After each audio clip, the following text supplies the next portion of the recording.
Assalamualaikum warahmatullahi wabarakatuh. Perkenalkan, nama saya Desti Syabila dengan NIM 20456859 TP 12767 kelas ganjil angkatan 2020.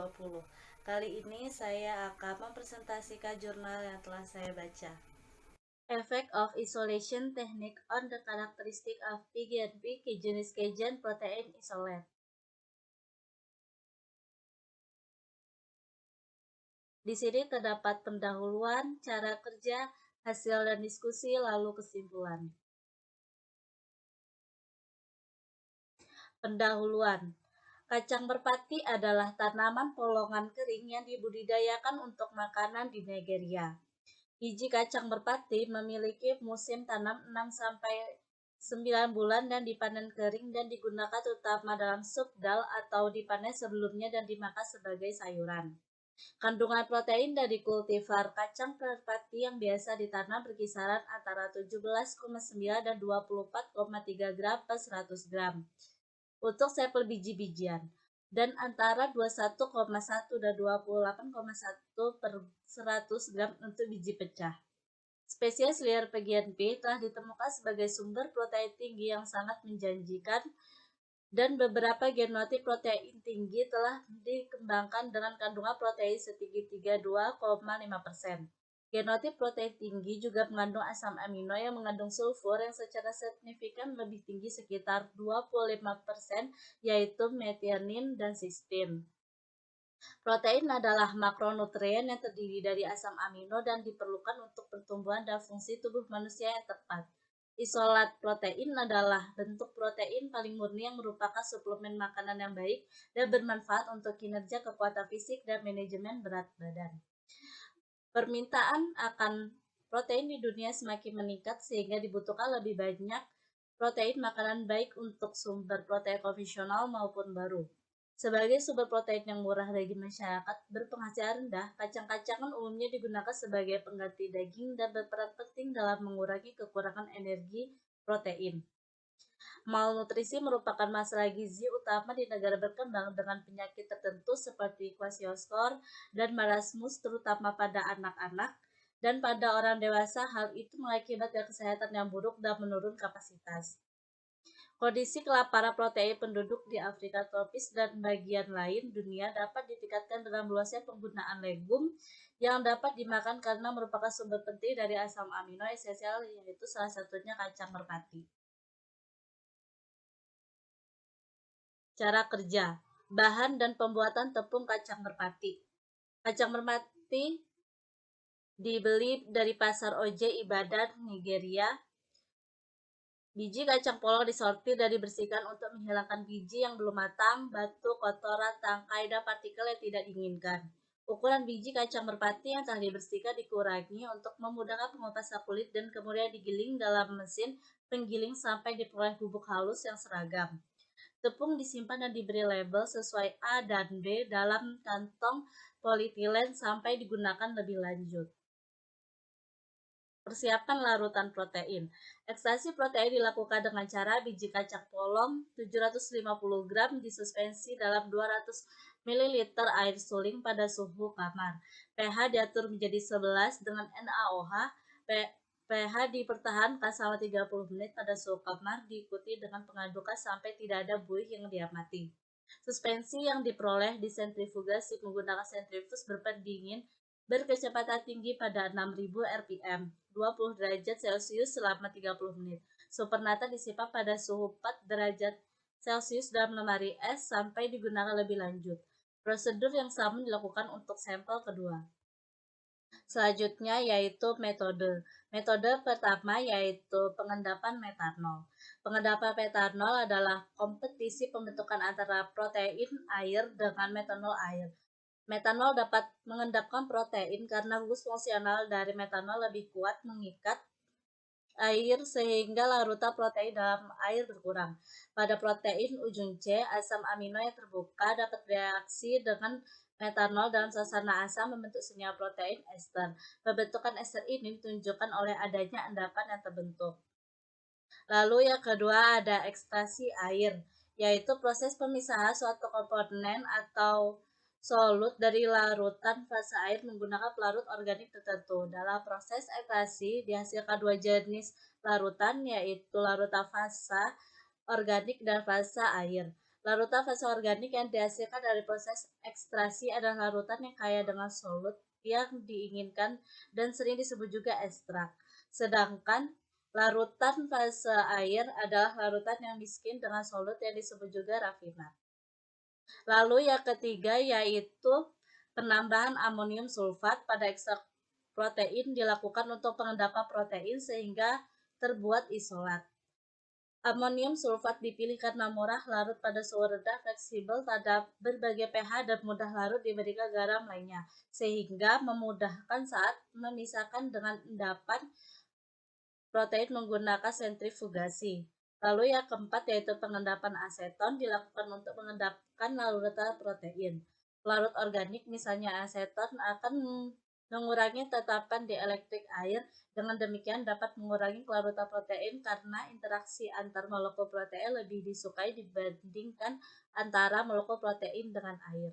Terus selanjutnya yaitu hasil dan diskusi. Pengaruh teknik isolasi pada proksimat dan komposisi antinutrisi tepung protein kacang merpati dan isolat protein. Hasil komposisi proksimat sampel tepung kacang gudeg dan sampel isolat protein disajikan pada tabel 1. Komposisi proksimat sampel tepung kacang marde dan isolat berbeda nyata P kurang dari 0,5. Komposisi kimia adalah cara yang sederhana dan mudah untuk menggambarkan kemurnian isolat protein di mana kandungan protein yang lebih tinggi dan kandungan komponen lain yang lebih rendah, lemak, abu, karbohidrat, dan serat sangat diinginkan. Namun hasil menunjukkan bahwa isolat protein yang diperoleh tidak mengandung serat dasar maupun karbohidrat. Presentasi lemak 0,17 sampai 0,36% dan abu 0,05 sampai 0,67% juga signifikan rendah. Hal ini diinginkan karena selanjutnya menunjukkan kemurnian isolat protein diperoleh nilai yang tinggi yaitu 91,83%, serupa dengan 90,65 plus 0,25% dari isolat protein kacang merpati dari kultivar lain yang diisolasi melalui teknik pengendapan isoelektrik basah dan lebih tinggi dari 86,9% untuk isolat protein kacang mucunas. Demikian kandungan proteinnya lebih tinggi dari isolat protein repis 82,0% dan lebih rendah dari protein kedelai. Berikut ini hasil dari tabel 1 komposisi proksimat tepung kacang merpati dan isolat protein. Lalu selanjutnya tabel kedua yaitu komposisi antinutrisi tepung kacang merpati dan isolat protein. Hasil komposisi antinutrisi sampel tepung dan isolat protein disajikan pada tabel 2. Terdapat perbedaan nyata P kurang dari 0,5 antara kandungan antinutrisi tepung kacang gudeg 2,70 mg per 100 gram untuk tanin dan 4,60 mg per 100 gram untuk fitat, dan isolat protein yang berbeda 0,80 sampai 1,07 mg per 100 gram untuk tanin dan 1,63 sampai 3,17 mg per 100 gram untuk fitat. Antinutrisi adalah senyawa alami atau sintetis yang mengganggu penyerapan nutrisi. Mereka menghambat pemanfaatan nutrisi yang optimal dan telah dilaporkan merusak bioavailabilitas protein. Hasil komposisi antinutrisi tepung dibandingkan dengan isolat protein menunjukkan penurunan kadar tanin dan fitat yang drastis, namun penghambat tripsin dan glukosidasi agonik tidak terdeteksi pada isolat protein. Lalu selanjutnya pengaruh teknik isolasi terhadap sifat fungsional tepung protein kacang gudeg dan isolat protein. Sifat fungsional menentukan aplikasi dan penggunaan bahan makanan untuk berbagai produk makanan. Densitas curah adalah refleksi dari beban yang dapat dipikul sampel jika dibiarkan bertumpu langsung pada satu sama lain. Hal ini umumnya dipengaruhi oleh ukuran partikel dan densitas material. Tabel 3 sifat fungsional tepung dan isolat protein kacang merpati berbeda nyata P kurang 0,5. Isolat protein Kepadatan massa protein kacang merpati longgar 0,43 sampai 0,45 gram per mililiter dan dikemas 0,62 sampai 0,64 gram per mililiter tidak berbeda nyata P lebih dari 0,5. Namun semua sampel isolat protein kacang merpati berbeda nyata dalam hal sifat fungsional lainnya yang diukur. Kapasitas berbusa 33,23 sampai 35,37% dan stabilitas 52,33 sampai 55,73% yang ditunjukkan oleh semua isolat protein kacang merpati dalam penelitian ini lebih tinggi daripada yang ditunjukkan oleh sampel tepung mitra. Namun, isolat protein kacang merpati yang diendapkan dengan amonium sulfat menunjukkan kapasitas perbusaan tertinggi 37,63% dan stabilitas perbusaan 55,75%. Tren yang sama diamati pada hasil untuk penyerapan minyak isolat protein kacang darah yang diekstraksi dengan metanol dan amonium sulfat memiliki daya serap minyak tertinggi 145%. Aktivitas pengemulsi isolat protein menunjukkan bahwa isolat protein yang diperoleh melalui aseton dan metanol masing-masing memiliki kapasitas pengemulsi tertinggi 2,23% dan stabilitas pengemulsi 91,47%. Valuta protein secara keseluruhan jelas didominasi oleh perilaku globulin. Isolat protein yang diendapkan dengan air dan metanol memiliki kelarutan tertinggi dengan nilai masing-masing 97,93% dan 97,13%. Namun, telah ditunjukkan bahwa semua teknik membawa peningkatan besar dalam kelarutan isolat protein kacang merpati. Selanjutnya, pengaruh teknik isolasi terhadap komposisi asam amino dan sifat gizi tepung protein kacang gudeg dan isolat protein. Dari hasil penelitian diketahui bahwa komposisi asam amino isolat protein kacang gudeg cukup seimbang dan layak dikonsumsi manusia sebagai sumber protein untuk gizi. Hasil komposisi asam amino menunjukkan bahwa semua teknik isolasi cocok untuk pembuatan isolat protein dari kacang gudeg. Hasil komposisi asam amino tepung kacang gudeg dan isolat protein pendamping menunjukkan bahwa tidak terdapat perbedaan yang nyata antara isolat tepung kacang gudeg dan isolat protein pendamping dalam hal komposisi asam amino. Hal ini menunjukkan bahwa proses teknik isolasi yang diterapkan pada penelitian ini adalah prosedur lembut yang tidak mempengaruhi profil asam amino. Hal ini juga menunjukkan bahwa kualitas nutrisi bahan awal tepung dalam hal profil asam amino dipertahankan. Glisin bersama dengan alanin, prolin, arginin, serin, isoleusin, dan fenilanin mendorong pertumbuhan dan memastikan penyembuhan jaringan. Tabel 5 uji tikus tepung kacang merpati dan isolat protein pasangannya. Hasil uji tikus untuk isolat kasein, tepung kacang gudeg, dan protein pendamping menunjukkan bahwa nilai kecernaan in vivo tepung kacang merpati secara signifikan rendah P kurang 0,5 dibandingkan dengan kasein seperti yang ditunjukkan pada tabel 5. Hasil uji tikus menunjukkan bahwa ada perbedaan signifikan P kurang 0,5 antara nilai yang didokumentasikan untuk kasein dan produk kacang merpati. Uji tikus tepung kacang merpati juga berbeda nyata P kurang 0,5 dari sampel isolat protein rekanan. Demikian pula, isolat protein kacang merpati juga berbeda satu sama lain dalam hal profil uji tikus. Sedangkan profil uji tikus semua isolat protein kacang merpati dibandingkan dengan kasein kecuali pada nilai rasio efisien protein per tabel 5. Kesimpulan dari penelitian ini adalah hasil penelitian menunjukkan bahwa teknik yang digunakan dalam mengisolasi protein dari kacang merpati telah meningkatkan kualitas isolat protein yang dihasilkan sebagai akibat dari pengurangan drastis dan penghapusan antinutrisi yang melekat. Sifat fungsional isolat protein merpati yang disiapkan meningkatkan secara signifikan jika dibandingkan dengan tepung. Profil asam amino isolat kacang polong tidak berbeda nyata dengan tepung kacang polong. Studi uji tikus menunjukkan bahwa semua isolat protein memiliki nilai biologis yang baik, pemanfaatan protein bersih, dan pencernaan yang benar. Dengan demikian, protein vegan pea yang diisolasi dalam penelitian ini menunjukkan kegunaannya sebagai fortifikan dalam berbagai produk pangan untuk memerangi defisiensi protein di berbagai belahan dunia, khususnya negara berkembang. Terima kasih telah melihat video saya. Kurang lebihnya saya mohon maaf. Wassalamualaikum warahmatullahi wabarakatuh. Assalamualaikum warahmatullahi wabarakatuh. Di sini saya akan menjawab beberapa pertanyaan dari teman-teman.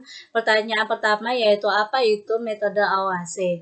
AOAC atau kepanjangannya adalah Association of Analytical Communities, merupakan perkumpulan saintifik non-profit yang bermarkas di Gettysburg, Maryland, USA. Kontribusi teknis AOAC internasional berpusat pada pembuatan, validasi, dan publikasi global metode pengujian analitik yang andal. Area fokus mereka termasuk tetapi tidak terbatas pada keamanan makanan, minuman, suplemen makanan, pupuk, pakan ternak, serta obat-obatan hewan. Tujuan dari metode pengujiannya adalah untuk mengevaluasi kemurnian bahan yang digunakan dalam produksi bahan makanan dan bahan-bahannya. AOAC mempublikasikan standar metode kimia analisis yang didesain untuk meningkatkan confidence hasil dari analisis kimia dan biologis. Lalu selanjutnya pertanyaan yang kedua yaitu apa efek kesehatan dari mengkonsumsi kacang gude atau kacang merpati? Ialah efek kesehatannya yaitu beberapa gizi yang dibutuhkan oleh tubuh seperti protein, vitamin, dan mineral telah mencukupi dan kualitas gizi tersebut sangat baik walaupun ada sedikit penurunan dalam persentase nilai gizi tersebut, namun masih cukup untuk memenuhi kebutuhan gizi bagi tubuh. Efek lain bagi kesehatan membantu mencegah penyakit jantung, menjaga tekanan darah, memiliki protein yang tinggi dalam pembentukan sel, jaringan, otot, dan tulang, meningkatkan energi, menangkal radikal bebas, dan menjaga sistem kekebalan tubuh. Lalu pertanyaan selanjutnya yaitu menurut Anda dari keempat metode yang digunakan, manakah metode yang dapat memperoleh isolat protein dengan kemurnian yang paling tinggi? Kemurnian isolat protein itu sendiri di mana kandungan protein yang lebih tinggi dan kandungan komponen lain yang lebih rendah seperti lemak, abu, karbohidrat, dan serat yang sangat diinginkan. Pada bagian komposisi proximat isolat protein dengan metode terekstrak air, yang dihasilkan yaitu kadar airnya 8,30%, proteinnya 91,83%, lemaknya 0,25%, abunya 0,05%, dan serat kasarnya 0,05%. Lalu pada komposisi isolat protein dengan metode ekstrak metanol adalah kadar air yang dihasilkan yaitu 7,87%, proteinnya 91,83%, lemaknya 0,17%, dan abu 0,13%. Sedangkan serat kasar dan karbohidrat tidak terdeteksi. Lalu yang ketiga yaitu komposisi isolat protein dengan metode terekstrak amonium sulfat. Yang dihasilkan yaitu kadar airnya 7,73%, proteinnya 91,73%, lemaknya 0,36%, abunya 0,13%, dan serat kasarnya 0,67%. Komposisi isolat protein terekstrak aseton adalah kadar airnya 8,03%, proteinnya 91,50%, abunya 0,67%, dan lemaknya 0,30%, tetapi serat kasar dan karbohidrat tidak terdeteksi. Dilihat dari data tersebut, sehingga metode yang menghasilkan isolat protein kemurnian yang paling tinggi ialah metode isolat protein dan metode ekstraksi air karena memiliki isolat protein yang paling tinggi yaitu sebesar 91,83% dan terdapat kadar air, lemak, abu, serta serat yang dihasilkan. Lalu pertanyaan terakhir yaitu analisis cyanogenik glukoside menggunakan titasi asam. Mengapa menggunakan metode analisis manual titasi? Mengapa tidak menggunakan UV spektrofotometer? Menggunakan metode analisis manual titasi itu dapat diaplikasikan untuk semua jenis bahan pangan, tidak memerlukan biaya yang mahal untuk pengerjaannya, akurat, dan merupakan metode umum untuk penentuan kandungan protein kasar. Dapat dimodifikasikan sesuai kuantitas protein yang dianalisis. Lalu selanjutnya, mengapa tidak menggunakan UV spektrofotometer, yaitu bahan yang terkandung dalam kacang merpati terdapat lemak serta karbohidrat. Bila bahan mengandung lemak dan karbohidrat sangat tinggi dapat menyebabkan larutan menjadi buram sehingga tidak dapat ditembus oleh cahaya UV. Dan karena metode ini bukan merupakan metode absolut sehingga absorpsi warnanya perlu terlebih dahulu distandarisasi terhadap protein murni seperti bovin 17 serum albumin atau BSA. Pemilihan protein standar dapat menyebabkan kesalahan fatal dalam analisis. Standar yang digunakan harus memiliki tingkat kemurnian yang paling tinggi, sedangkan pada uji analisis isolat protein ini juga dihitung kuantitas dari segi lemak dan karbohidrat. Oleh sebab itu, pengujiannya menggunakan titrasi asam. Sekian dari jawaban saya, kurang lebihnya mohon maaf. Wassalamualaikum warahmatullahi wabarakatuh.